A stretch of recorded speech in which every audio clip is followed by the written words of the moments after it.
ሙሉ መሆን ከፈለክ አግባ I'm serious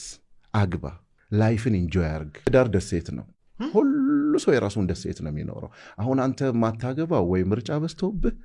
ወይ ደግሞ ሰዎች ላይ የምታየው ነገር ወደኔ እንዳይመጣ ትዳር ፍልስፍና አይፈልግ ምን ይፈልጋል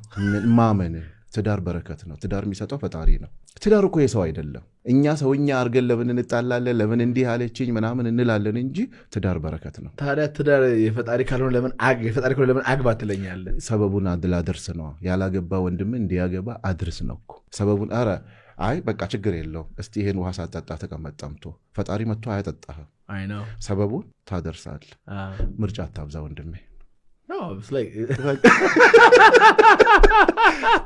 look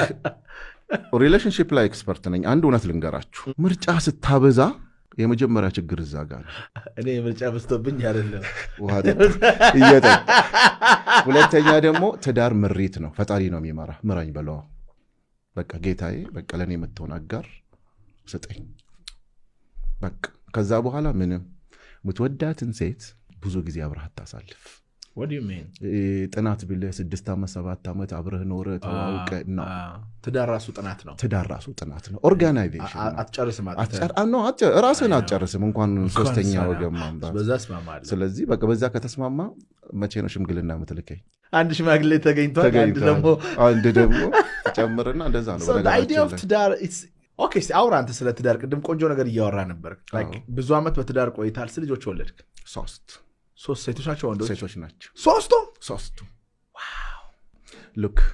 አንድ አባባል አለ እኮ ምን ወለደ ሴት ወንድ ምርጫው ያንተ አይደለም የፈጣሪ ነው አለቅ በተሰጠህ ነገር ደስ ብሎ ማታመሰግን ከሆነ በቃ ሌላ ችግር ውስጥ ነው የምትኖረው በትዳር ግን ደስተኛ ነህ አንተ እጅግ በጣም ሳትዋሽ የእውነት ጎረቤቶችን ሰብስቤ ምናምን ከካሜራ ውጪ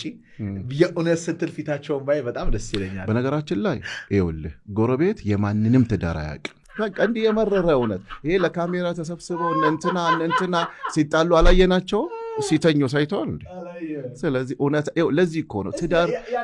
ትዳር ደሴት ነው